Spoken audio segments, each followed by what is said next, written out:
All right. Well, I'm back talking about TreeCrossing.com, and joining me now are the creators, David Pugmire and Bob Myers. Welcome back, guys, to the show. Yeah. Hello.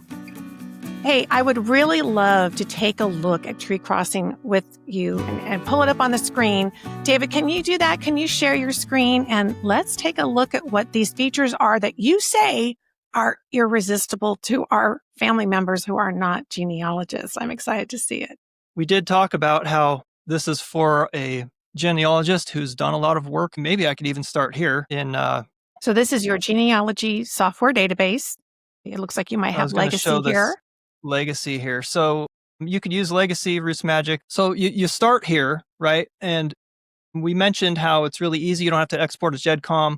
I won't walk you through every little detail, but basically you take this tree and you upload it. And so what we're looking at here is a tree that was uploaded by Mary. So Mary's been working on her Myers family line here. As I navigate the tree, this is Mary, that's her father, and I can continue browsing up through her ancestors. So the first thing you see on Tree Crossing is this, I should say the main thing that you see is this exploring experience. And it's a person view. So you're looking at a person and then you're looking at their children, their parents, their siblings, details about them, photos that are available for them, places that are relevant, time that's relevant. It's all on one screen. And we feel like this is really, really important for family members that maybe are not familiar with your family tree. Yes. This reminds me of the view I used to get in the very first program I ever used. It was called Generations. And I loved it because I felt like I could crawl my way up the tree and crawl my way back, and I could see who's coming ahead, the ancestors, and who's behind, the descendants. And then, like you said, your focus person, they're in the middle. Yeah. Now, another thing that's really important to understand is if you think about a lot of genealogy programs and maybe even online trees, there's usually a start person. You define it, right? Yes. I'm going to start with me, or I'm going to start with my mom. And then that's how that's presented. But it's really important to start from you, the person who's browsing this, as a member of the family. So in this case, it's Mary. Now, what I just showed you there is a relationship map. It's always there. And so I can go and browse around, but I can find my way back. Well, it only knows how to do that because it knows who I am within the tree. And that's really important. Uh-huh. It's if I were to switch to another person, and I'll show you that here. So Mary's brother is Eric, and Eric has a child named Tessa. Mary shared this tree with Tessa. And if we switch to Tessa's view and we start browsing that tree and we look at that relationship map, what we're looking at is your great-grandfather is talking about Tessa. So she always knows where she's at within the tree. And she of course, is seeing some living family members, which we have some pretty limited data on for obvious reasons. But as she gets up into her ancestors here. But Tree Crossing is saying at the top, hey, this is your great-grandfather. And if you click that, you can actually see the little breadcrumb trail back to yourself. You're absolutely right. I think my kids would need that in order to kind of have their bearings as to where they are in my tree. And that's a good point. You want to always have your bearings. If you get lost, it's not very fun, right? So, I mean, I could even click on, let's see, I'm on a great-grandfather, maybe a sibling of my great-grandfather here. And it's still showing me a relationship map with everybody that's relevant. And it's kind of describing who that is. So yeah, you can always go back. She probably knows who her dad is or her grandfather, but we don't want her to get lost. Mm-hmm. I like that. Now, I love that I see a globe on the bottom left-hand side of the screen because I am such an advocate that we've got to be always focused on these people within the context of the geography in which they lived in the time frame. And so not only do I see a globe, but I see a timeline at the top. Tell us about these context features. Context, I think, is everything. Let's pay attention to one at a time here. So let's talk about the globe. If I were to switch to another person, you'll see the globe. Let me see if I can get far enough back. There, the globe is changing to another part of the world. So it is important to know where you are. Right now, it's just a simple pin on a globe, but we'll look at maybe enhancing this in the future, but that context matters. The other thing that you're going to notice is we're looking at somebody in the 1800s here, 1850s, 19. So look at the timeline. That's actually representing their lifespan, right? You've got sunrise to sunset, and it's moving this direction, right to left, because that's descendancy is to the left, right? Just pretty common for a pedigree. But if I were to click another person, you're seeing that shift. So the grayed out section of the timeline is moving depending on who you're looking at, showing you the scope of their lifetime. That's great. And that's really interesting, I think, and it makes it really easy for a non-genealogist to go, oh, wow, that was a long time ago, right? Yep. Hey, David. Yeah. Once you hit the back button on the browser real quick, I want to mention one other thing here. So this is one example of not quite a simple family, right? There were two different spouses and their children.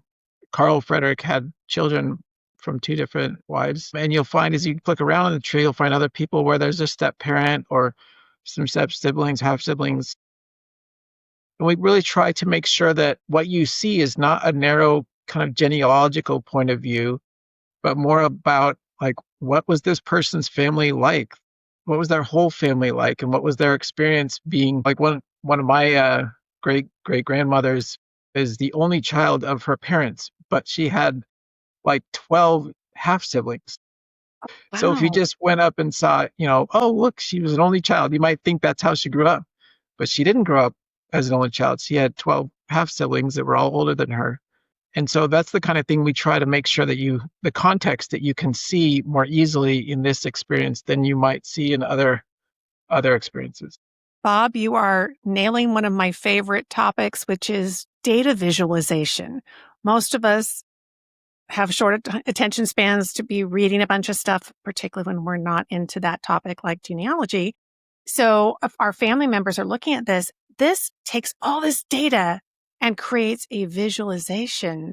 It's like a map of the family that they can really get their heads around. And I love that. Like you said, when you see all those children on the left and all those siblings on the right, you're almost envisioning their little village, aren't you? And you're seeing the two spouses. So we're looking at Carl here, but he's got these wives and you're seeing them labeled according to which mom, right? So you know how they fit into that family. Yeah, it's always exciting when we can take data that we've been collecting for so many years and see it in a new way. Who knows? As a genealogist, I might look at this and something will jump out at me that I wasn't seeing in my regular software program. That's true. And we've already seen that actually with some folks using it. So, yeah. What other types of features are really going to, I think, grab the attention of our family members? When my kids look at this, what are they going to be excited to look at?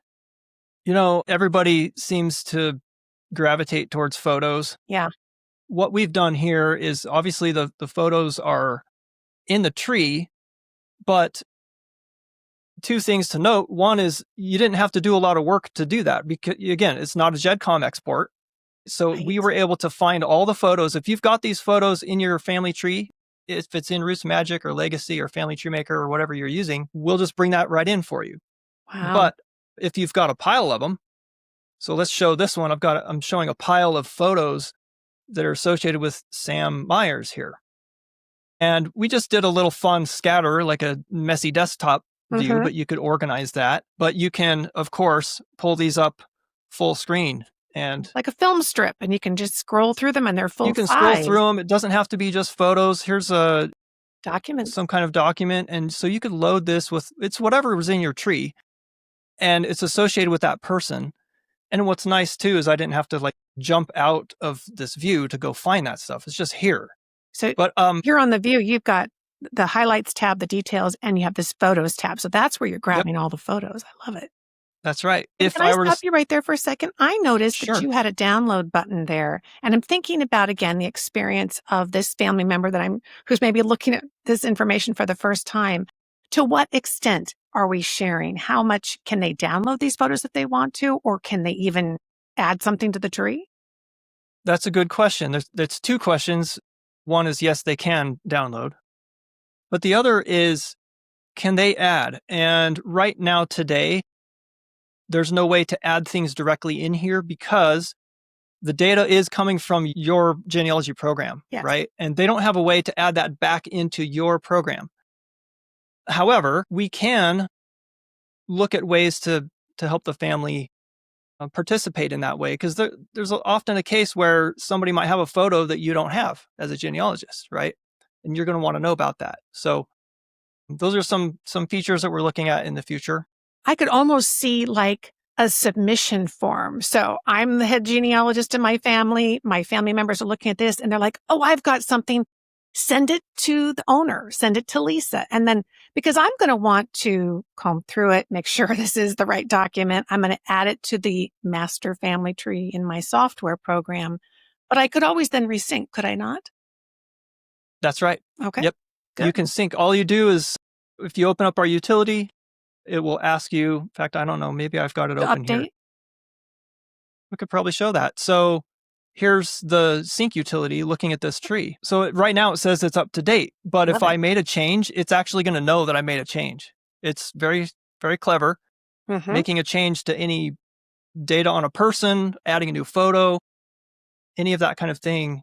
And then it'll just have the sync button activated. You just click the button. That's it. That's It fantastic. just keeps your stuff up to date. So one of the other questions I think I would have about this then is about living people. I know people always have concerns about privacy and that type of thing. Now we are limiting who's accessing this. So will you tell us a little bit about how much control we have on living people and how this works?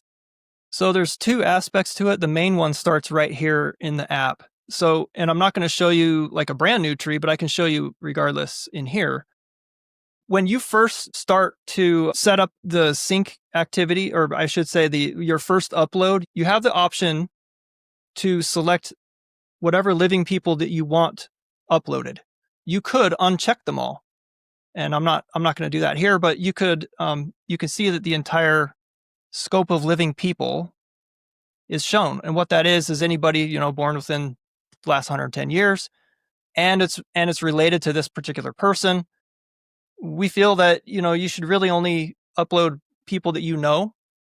And that makes sense because if your family member wants to participate, they're probably going to be in here, but it's people that you know that you would share with. But you can control very carefully who and whether they get uploaded at all. We do actually recommend you upload them, because if you don't, the problem is the living family won't see how they're connected into the tree, right? So you don't want that. However, when you do select them, we still really care about privacy. So limited information is uploaded. We're not uploading things that are marked private. In fact, we're not actually even uploading birth dates and things like that. So it's quite limited, but it puts the names in place. It puts the relationships there. And so the tree will actually work.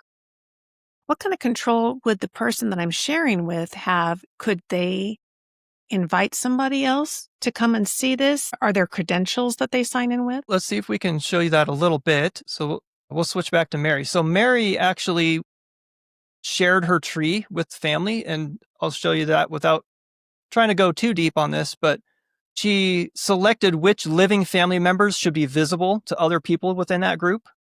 So this is really great because even if she uploaded everybody that was alive in her entire tree, only she's going to see that.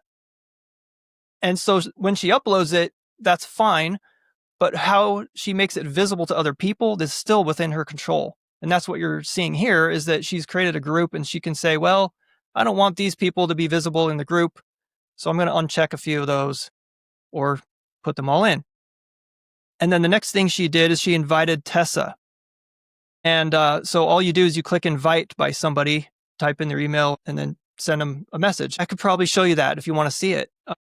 But basically, Tessa has been invited. So we can see in this case that she is a member. And let me show you again. So this is Mary, just her tree. She decides, oh, I'm going to invite Sarah. There's a checkbox here that says, can invite others, right? And so that's really helpful because Mary may not want to have to invite everybody, right? She might invite one of her kids, and then that person can go and invite their kids, right? Something like that. So yes, they can invite others if you allow it. It's up to you. Lots of controls. Anything else that we should really be looking for and taking advantage of when we go to treecrossing.com? There's one other thing I think is a really big deal, and we talked about it earlier. So let me go back to Tessa. So Mary shared her family tree with Tessa. Now, Mary is a Myers, so the Myers family line, I can start browsing up here. But if I switch to Tessa's mom, you see nothing. There are no parents. That's a problem. But the good news is Jan actually does have a family tree on TreeCrossing. She just never shared it with Tessa. So Jan is Tessa's mom, and she doesn't have info right now, but she does have a tree. Okay. Tessa doesn't have the info, but Jan does. So this is that scenario where one side of Tessa's family has been shared, but the other side is missing. And by the way, Mary is managing her stuff in Roots Magic, doing her own thing. She doesn't want to be messed with, right? She's not merging stuff. Same with Jan, but Jan's actually using Legacy Family Tree. They could be doing their own thing, using their own software, and that's perfectly fine. And in Jan's case, Jan, you can see her tree here does have the Jennings family line, right? But it does not have the Myers family line.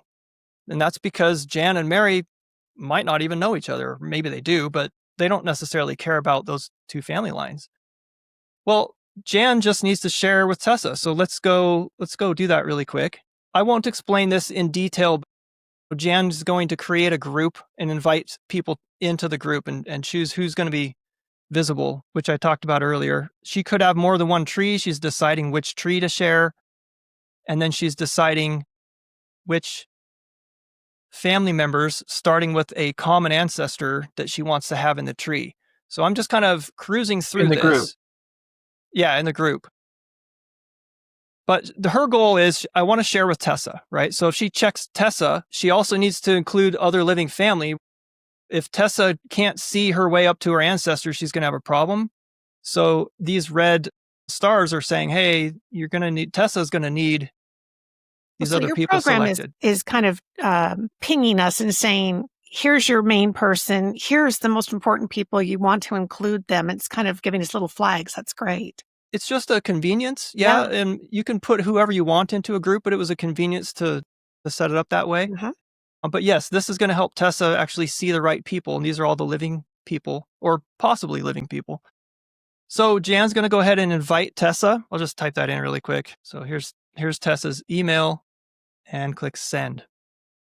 And then Tessa will get an invitation to join her group. And actually, for her to do that, so here's her inbox. She gets this invitation from Jan or Mary or whoever the genealogist is. She got an invitation to view her family tree on TreeCrossing. So this is her experience. She just clicks that. So that's her invitation to see Jan's tree. Now, Tessa's excited because she's thinking, well, that's great because I'm missing half my family and I know Mom has it. So thank you, Mom.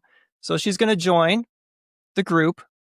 And what does that do for Tessa? Well, if she starts to explore her tree and she goes back, you can see again, she already had the Myers line, but now if she clicks her mom, she's immediately seeing all the Jennings family. Right.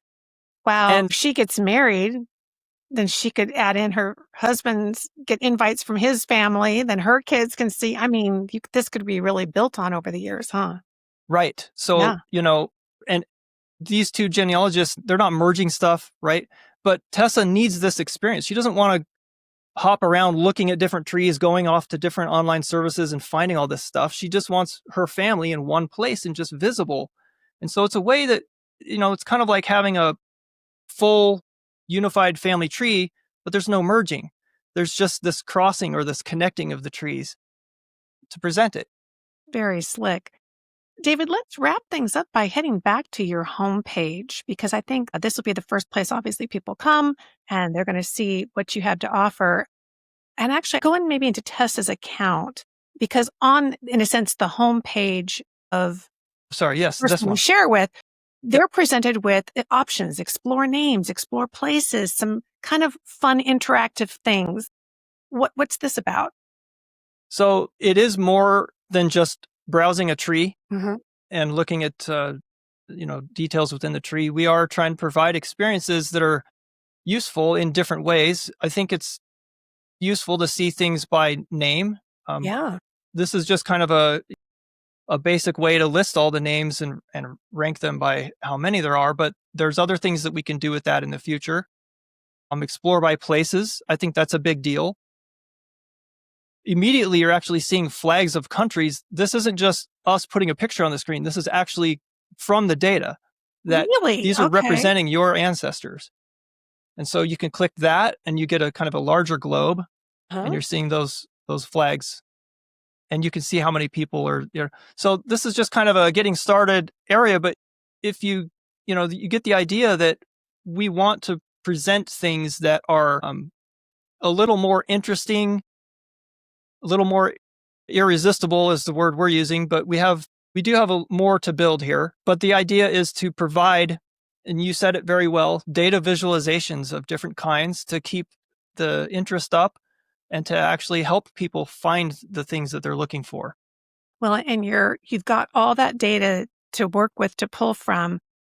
What I can see there is the potential for providing ways to highlight that data that's meaningful to our family members, not necessarily what's going to, excite us, because we get excited when we see, lots of records and all kinds of stuff. But our family members, I think, could enjoy a little game based on this, or seeing, oh my gosh, there's 400 people from Sweden in my family. Just really fun, simple factoids that bring all this to life for them. And you'll find little factoids right from that home screen, but Mhm. you'll also find them in the highlights tab.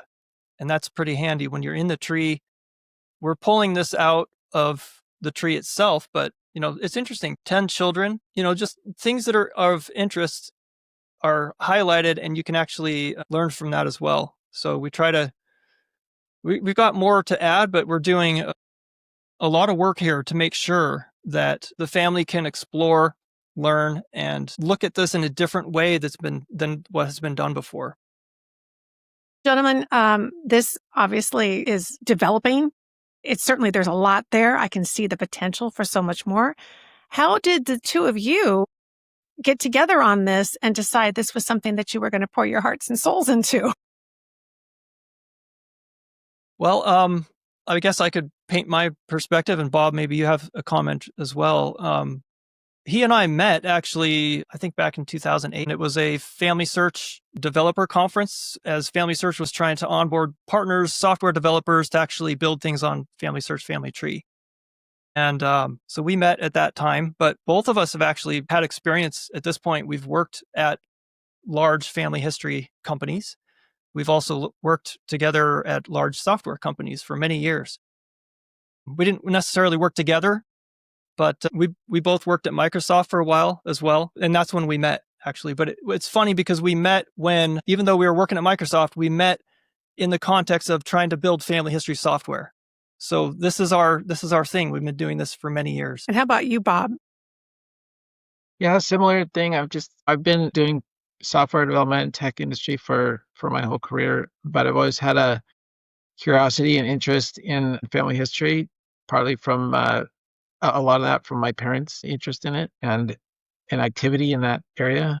I also worked for Ancestry for a little while along the way, but I've also just kind of I've always been a very visual person as well. I'm not just a coder, I guess, but and I've always been interested in data visualization, and I've actually spent a lot of my career working in business intelligence, data visualization, charts, graphs, stuff like that. I'm trying to help people understand huge piles of data and gain some find it interesting, what's interesting in it. And I think that's a really powerful area that software can help with. I just think it's a great opportunity to be able to use that kind of thing to help people learn about their families. So that's been a big priority for me for a long time too. Well, terrific. Well, it's always exciting to see innovation. David, I know you and I met years ago at Roots Tech, and you were running the Innovator Summit, as I recall, were you not? Or the Yeah. challenge? Yeah. The whole point of that was to try to foster more apps and cool things being built in the industry. So Yeah. this is where my head's been at for a long time. So, Well, yeah. it's nice to see you continuing in that. Hey, thank you guys both for stopping by and demoing this for us. And everybody can go to treecrossing.com to try it out for themselves. Thanks so much. Great. Thank you. Thank you.